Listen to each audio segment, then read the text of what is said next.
La construcción del mundo.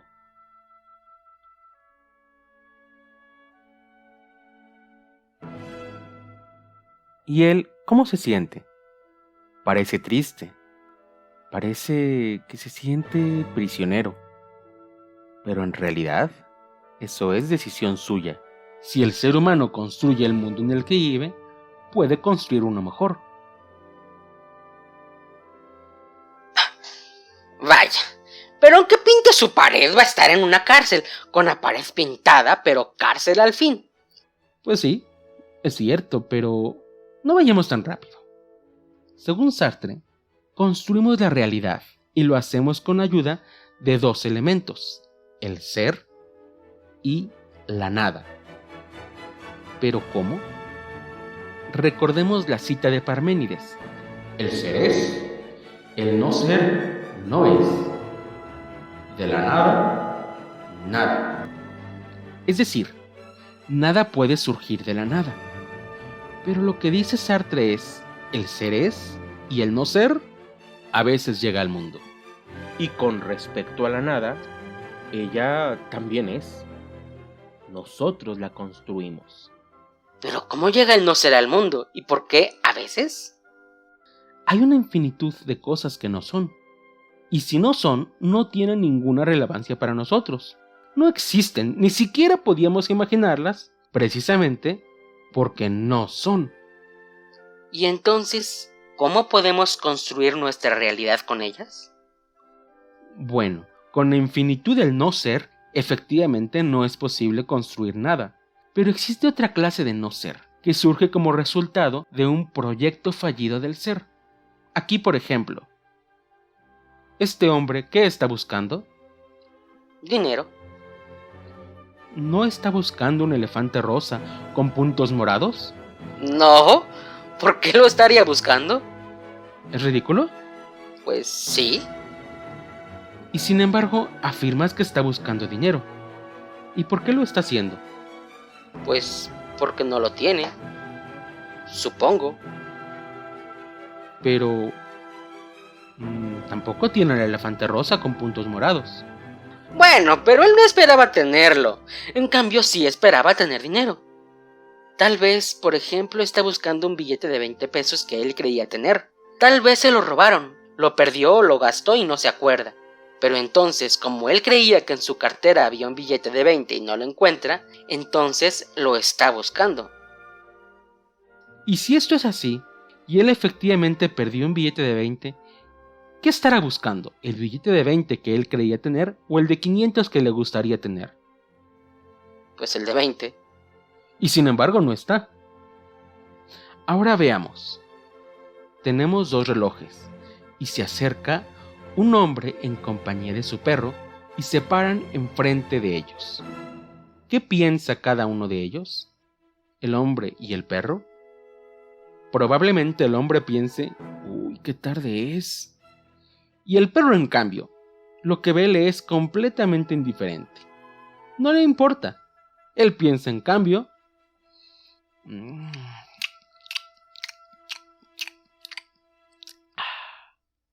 tengo hambre. Y ahora, ¿qué pensará el hombre? Muy probablemente piense, este no sirve. Y en cambio el perro piense lo mismo. Tengo hambre. ¡Hambre! ¿Es probable esta situación? Entonces, resumamos. Lo que no hay, lo que no sirve o lo que no está, esas son formas en las que el no ser se manifiesta, pero surge porque había un proyecto que fracasó. El hombre esperaba tener su billete y su billete no estaba. Él también tiene una idea de cómo deben moverse las manecillas del reloj, y esto no ocurre de acuerdo con sus expectativas. Y el no ser es parte de la realidad, pero de una realidad negativa, a la que Sartre le da el nombre de negatividad.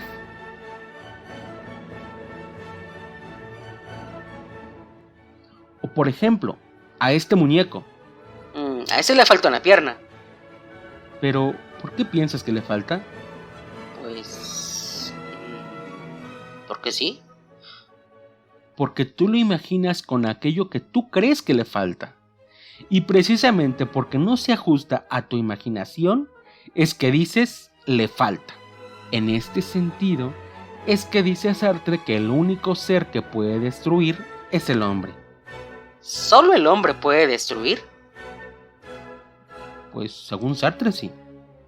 ¿Y qué hay de los huracanes, las erupciones volcánicas, los incendios, las inundaciones? ¿Es que acaso esas no destruyen? Según Sartre no. No destruyen, modifican el paisaje. Pero la destrucción implica un proyecto de ser que fracasa voluntaria o involuntariamente. Regresemos con el ejemplo del reloj. Imaginemos que cae un rayo en el Big Bang. Antes del rayo, después del rayo. ¿El rayo lo ha descompuesto? Pues sí. Pero si hemos dicho que el no ser es un proyecto fallido del ser, es decir, cuando el ser no cumple las expectativas que teníamos, entonces ¿verdaderamente podemos decir que el rayo tenía una expectativa de cómo debía moverse el reloj? No. El rayo modificó el funcionamiento, pero el no ser entra en el mundo ante la expectativa fallida y claramente solamente un ser que puede tener dichas expectativas, es decir, solo un ser con una conciencia puede destruir. Todo lo demás es solo alteración. Ahora observemos otro aspecto de la construcción del mundo. Imaginemos a Sartre cuando le propuso matrimonio a la también filósofa Simone de Beauvoir. En este relato nos estamos enfocando en él, Sartre y su filosofía, de modo que pongámonos en su papel, intentando entender lo que él pensaba. ¿Qué pensaba? Pues en ella. Claro, está pensando en ella, y todo lo demás parece perder importancia, fundirse con el fondo, de modo que en sus pensamientos destaca ella. ¿No nos estábamos enfocando en él? ¿Por qué razón también él se fundió en el fondo? Él es nuestro personaje principal, pero estamos representando lo que él pensaba, y en ese momento está pensando qué bonita está Simone de Beauvoir. Ella, en tanto que pensamiento que está teniendo Sartre, es que se destaca del fondo. Pero no nos confundamos, esto no tiene que ver con sentimientos o importancia. Lo que importa es únicamente en qué está pensando. Y ocurre que en ese momento revolotea una mariposa y se posa en la mano de Sartre. Y él, inevitablemente, voltea a verla. De modo que, aunque Simone de Beauvoir sea el amor de su vida, de cualquier manera, en este momento, en lo que él está pensando, es en la mariposa. De modo que ella se funde en el fondo. Claro que la mariposa no es más importante que Simón o que él mismo. Es sencillamente aquello en lo que él está pensando. Pero entonces continúa la plática. Y aunque ella también lo ama a él, le dice que no se va a casar con él, porque no cree en el matrimonio. Después de algún rato, Simón se levanta y se retira, y Sartre vuelve a pensar en ella.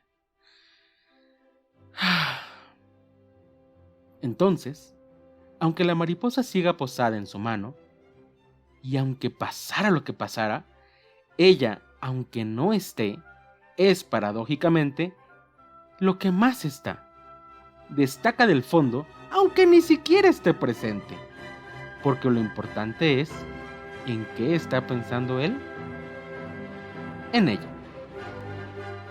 En breve, somos nosotros quienes con nuestra conciencia convertimos las cosas en el fondo, o bien que las destacamos de él. Nuestro mundo depende de nuestra conciencia. Y claro, fundir las cosas en el fondo es una especie más de negatividad, o bien de no ser, de convertir a lo que era en no ser.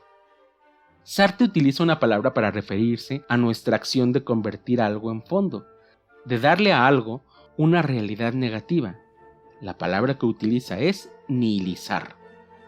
Nihilizar es convertir algo en nada, aventar algo al hoyo negro de la inexistencia.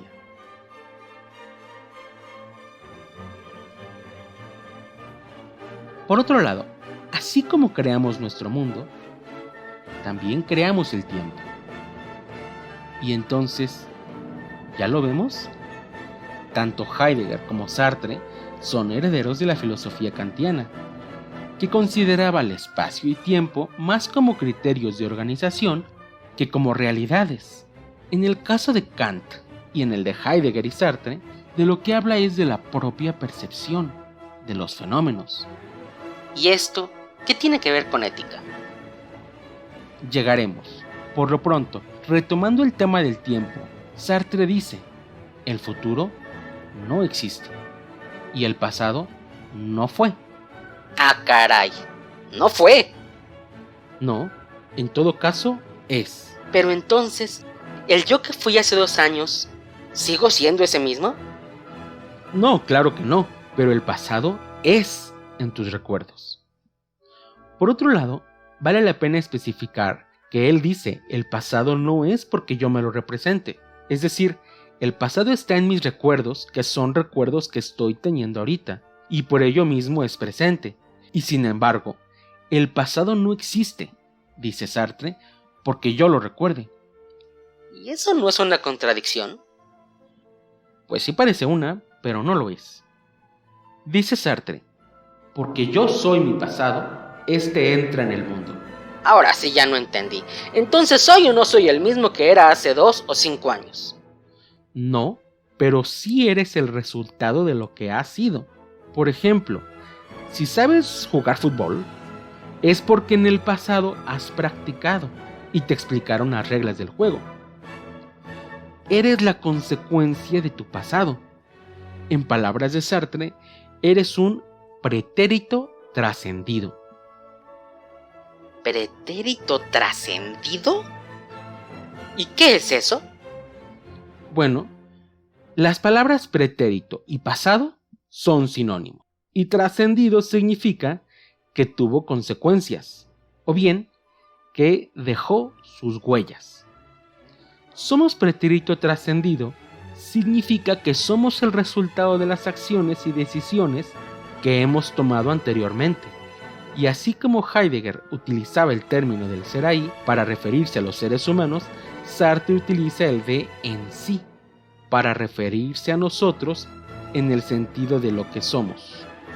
¿En el sentido de qué?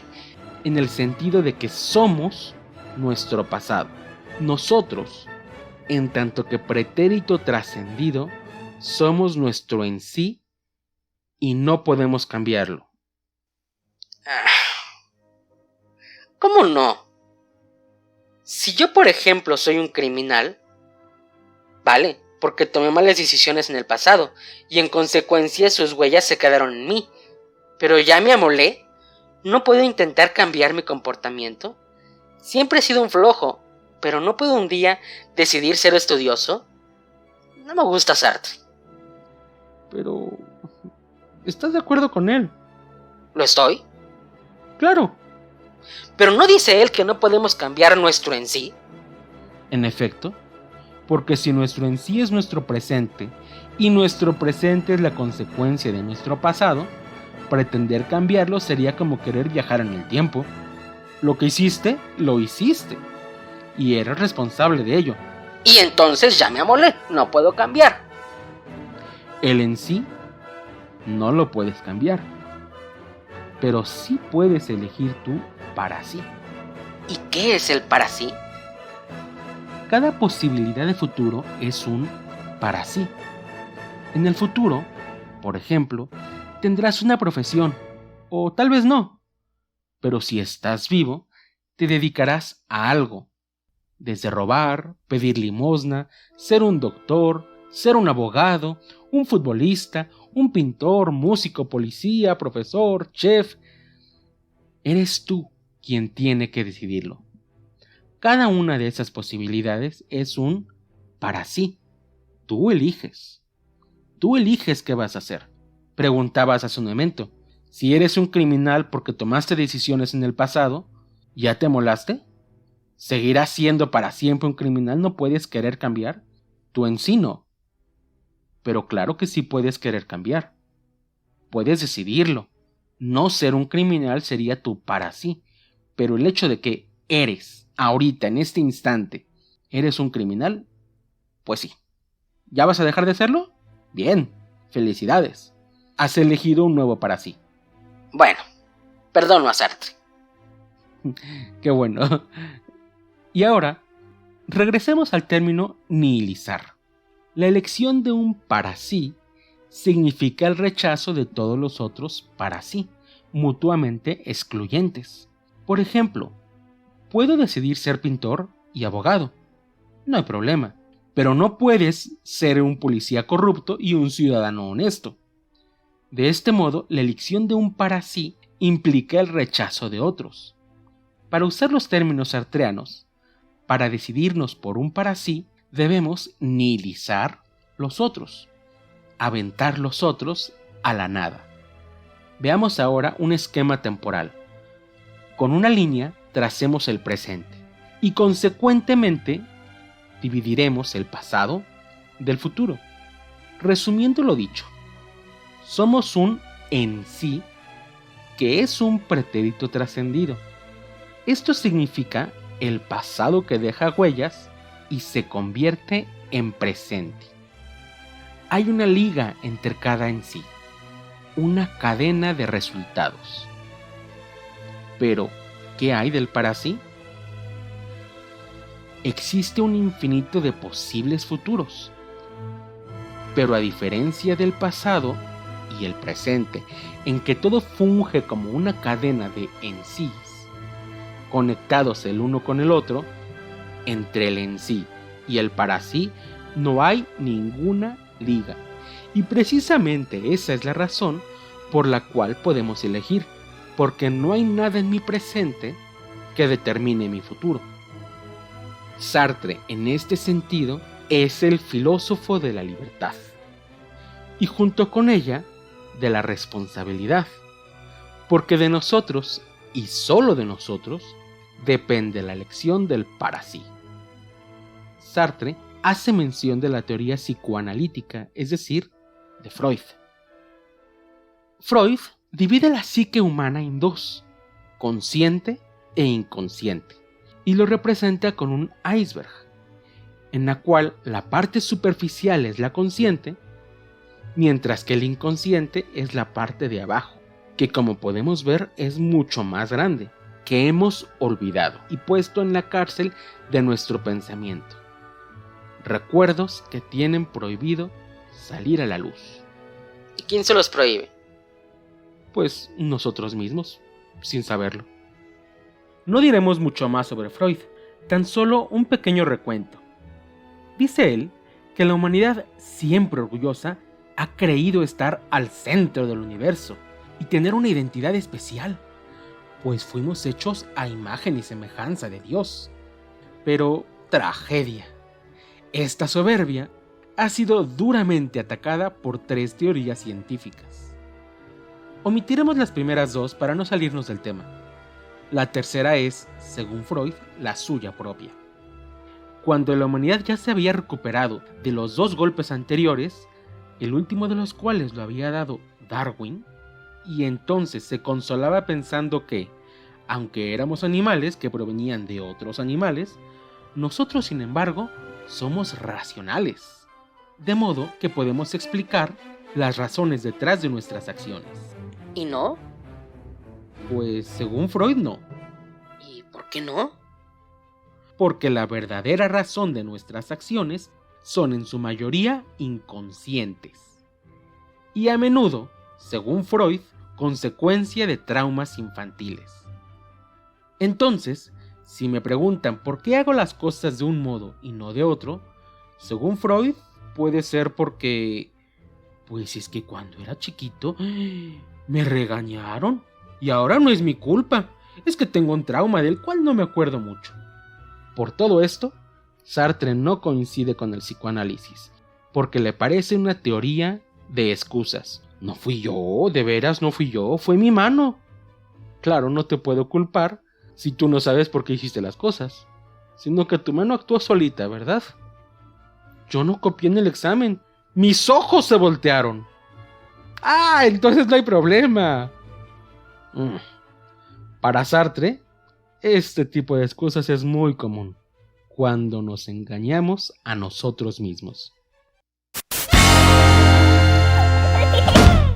Claro, ve por eso y por todos estos años de amistad. ¡Pura amistad! De ley, pura amistad. Súper linda amistad. De ley, sí, me encanta la amistad, todo bien, pero ve, yo te quería decir, Sammy, que tal vez tú y yo podemos llevar esto a otro nivel. ¿No te gusta aquí abajo, guacho? Porque arriba también hay mesas y le podemos hacer... No me cachaste, no. Yo me refiero a que tú y yo podemos ser algo más que amigos. Mejores amigos. No, mucho más que eso. Súper amigos. No, algo más fuerte. Súper mega amigos. No me cachas. Hiper contra amigos. Eso no existe. Ay, amigui. Tampoco. Ñaños. No, yo te quiero. Ay, claro, como amigo. De verdad ella no se da cuenta. No entiende o se hace la que no entiende. Y pueden existir muchas razones. Se está engañando a sí misma porque entenderle implicaría tomar una decisión que no desea afrontar. Y por supuesto, podría ser invertido. Ser ella la que manda señales evidentes, pero él quien tiene miedo y prefiere no saber. Quizá tiene novia y no quiere terminar con ella, aunque también le gusta la que ahorita es su amiga. Y, aunque ella casi se lo esté gritando, todo sigue igual, en un estado de posibilidad abierta. Ni termina con su novia y con su amiga continúa una relación que parece noviazgo, aunque no tiene el nombre. Y él, como se engaña a sí mismo, puede estar con ambas sin ser infiel. ¡Ay, muy chido!, ¿no? Y así puede hacer lo que sea. Precisamente en eso consiste el engañarte a ti mismo. Eso es lo que dice Sartre. Dice Sartre que somos responsables de nuestras decisiones, aunque muchas veces no asumamos nuestra responsabilidad y dejamos solo que pasen las cosas. A esto, que es otro tipo de nada, Sartre le llama mala fe. Libertad y con ella la responsabilidad. Tales son los dos elementos fundamentales en la filosofía de Jean-Paul Sartre. Dice él en una frase muy corta y muy explicativa: la existencia precede a la esencia. Y yo, claro, en el caso de los humanos. Lo que esto quiere decir es que no tenemos una naturaleza definida, sino que nosotros nos construimos a nosotros mismos, con la suma de todas nuestras decisiones y acciones. Para decirlo con otras palabras, retrocedamos varios años, centenas de ellos, y lleguemos a la Edad Media, en donde habremos de observar el texto de un hombre llamado Pico della Mirandola. Oración sobre la dignidad del hombre. La naturaleza definida de los otros seres está constreñida por las precisas leyes por mí prescritas. Tú, en cambio, no constreñido por estrechez alguna, te la determinarás según el arbitrio a cuyo poder te he consignado. ¿Podrás degenerar en los seres inferiores que son las bestias? ¿Podrás regenerarte, según tu ánimo, en las realidades superiores que son divinas? Debido a esto es que, según Mirándola, los hombres son superiores que los ángeles y que las bestias. Que las bestias queda claro, y no necesita explicación. Podría ser tal vez asunto de reflexión. ¿En verdad somos superiores? Vaya, pero no nos metamos en esta reflexión. Normalmente se asume y asumamos con él. Pero, ¿por qué superiores a los ángeles? La respuesta es que, si ellos son buenos, lo son porque en su naturaleza son buenos. Así los hizo Dios. De modo que hacer cosas buenas para ellos es algo natural. Mientras que en el caso de los seres humanos, si hacemos el bien o el mal, es debido a nosotros mismos. tenemos el mérito de superar las tentaciones, precisamente porque podemos caer en ellas. Si somos buenos es por nuestro esfuerzo, y no porque así nos haya hecho Dios. En nosotros, ser buenos tiene mérito, nos ganamos una estrellita. Todo es gracias a nosotros, o bueno, por nuestra culpa. Pues bien, esto es también lo que opina Sartre. Si en tu vida te va bien, es gracias a ti, y si te va mal, también eres tú el responsable. La importancia de la libertad, tan grande en Sartre, podemos verla también en otra frase: estamos condenados a ser libres. ¿También él? Sí, también. ¿Y ellos también? Pues sí. Pero ¿no parece un poco iluso? Ellos son libres, están encadenados. ¿Pero es que no pueden rebelarse? Pero no están armados y los otros sí. ¿Y qué sucedería si se rebelaran? Pues que los matarían. Y entonces no intenten liberarse porque podrían matarlos. Exacto. Entonces vamos a imaginar que uno de ellos es demasiado ingenuo, soñador e imprudente. Es posible imaginar que los esclavos platican entre sí y el esclavo imprudente le sugiere rebelarse. Pues sí, claro. Quizá tuvieron una plática como esa, pero votaron y llegaron al consenso de que no lo iban a intentar porque podrían matarlos. Ah, entonces tomaron la decisión de no luchar porque podría ser peligroso. Pues sí. ¡Ajá! Entonces tomaron la decisión. Significa que fueron libres y decidieron no pelear. Son libres porque son dueños de su propia conciencia y con ella tienen la posibilidad de decidir aceptar sus limitaciones o bien de intentar rebelarse. Si no lo hacen porque tienen miedo, Sartre no dice que eso esté bien o mal. Lo importante es dejar en claro que su pensamiento es suyo y eso los hace libres, su conciencia. El único límite que tiene la libertad insalvable sería la muerte. Se muere la conciencia y lo hace también entonces la libertad. Pero mientras tengamos pensamiento, somos libres, aunque nos pongan cadenas de fierro en las manos. Y al final quizá no lo logremos, pero podemos decidir el intentar romperlas. Y claro, también quizá lo consigamos. De cualquier manera, no somos más libres por haber roto las cadenas. Somos libres sencillamente porque tenemos pensamiento. En este sentido, todos son igual de libres. Entonces, vale la pena preguntarnos otra vez, ¿qué es la libertad? Según Sartre, para que podamos decir que un acto es libre, tiene que tener dos características básicas. Debe ser contingente, es decir, tener más de una posibilidad. Podemos caminar para la izquierda o bien para la derecha, atrás o adelante. No diríamos en cambio que, mientras tengamos vida, somos libres para autorizar que la sangre circule por nuestro cuerpo. ¿Cómo? Pues, es que si estamos vivos, necesariamente corre sangre por nuestras venas y arterias. Como no podemos voluntariamente mantener la vida y detener la corriente de sangre, no tiene sentido hablar de esa libertad. Por otro lado, además de ser contingente, debe ser intencional. Por ejemplo, una persona es libre de aventarse un clavado en una alberca si 1. Puede aventarse y también puede no hacerlo. Y 2. Si se avienta, debe ser porque verdaderamente quiso hacerlo. Caerse en la alberca no cuenta como aventarse. Las decisiones son necesariamente intencionales. De otro modo, más que acciones libres, son accidentes. Pero ¿y si le ponen una pistola y le dicen aviéntate?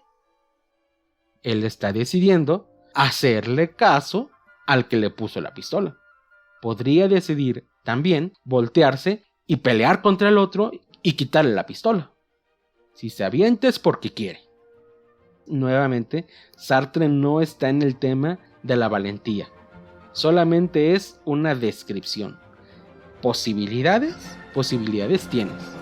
Tal vez sean malas, tal vez, tú lo decides. Pero regresemos en un argumento previo porque parece el que puede generar más dudas. La siguiente es una frase de Sartre. El argumento decisivo utilizado por el sentido común contra la libertad consiste en recordarnos nuestra impotencia. Es decir, existen circunstancias o situaciones que más allá de las cadenas limitan nuestros deseos y voluntad. Estas circunstancias, ajenas a nosotros, fungen como obstáculos. Por ejemplo, su hijo fue diagnosticado con una enfermedad incurable. Pudieron resignarse, como todos los otros padres de los niños que lo habían hecho anteriormente, a la inevitable muerte de su hijo. Estaba enfermo con una rara enfermedad llamada adrenoleucodistrofia infantil, prácticamente desconocida en la época. El caso es que ellos no se rindieron.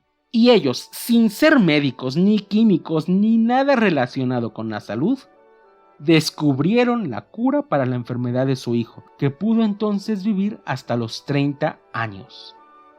Entonces sí, existen obstáculos, pero ¿sin solución? En todo caso, con una solución que aún no se conoce. U otro ejemplo. ¿Él es libre? Si por ejemplo antes de su enfermedad hubiera tenido el ardiente deseo de escalar la montaña, y no cualquiera, sino por ejemplo el Everest o el K2, a la que por su nivel de dificultad se le apoda la montaña asesina. ¿Verdaderamente es libre? Pues sí, lo es. ¡Pero está enfermo! O bueno, estaba porque ya murió. Pero hay doctores, medicinas. Pero no para su enfermedad. Su enfermedad no tiene cura. Tal vez ahorita no, pero tal vez en un futuro sí. Pues sí, tal vez, pero en su época, y todavía no. Bueno, pero es libre de intentar encontrar la cura. Lo intentaron y lo consiguieron los padres de Lorenzo. Pero es muy difícil. Sí, lo es, pero también era muy difícil, por ejemplo, lograr todos los descubrimientos que tuvo como astrónomo. Pero la dificultad no lo detuvo. Decidió dedicarse a la astronomía más que a la medicina. No tiene sentido el hubiera, pero lo cierto es que le dio más importancia a las estrellas. Por otro lado, ¿por qué decimos que no era libre para subir la montaña? Por el hipotético de que él se lo planteara como deseo. Si no deseara subir, entonces el obstáculo no surgiría. Si no deseamos escalar el monte Olimpo en Júpiter, si ni siquiera lo pensamos, tampoco se puede decir que estamos impedidos. Así como anteriormente dijimos que el hombre es el único que puede construir y destruir, así también son nuestros deseos de libertad los que crean la ilusión de la prisión. ¿O acaso podría frustrarse un deseo que jamás existió? No, ¿verdad? Más bien, para que no se cumpla un deseo, antes debemos tenerlo. Dice Sartre, la libertad implica, pues, la existencia de entornos que cambiar, obstáculos a franquear, instrumentos a utilizar. Por cierto, ella los revela como obstáculos. O lo mismo en otra frase, también suya. La libertad misma crea los obstáculos que padecemos.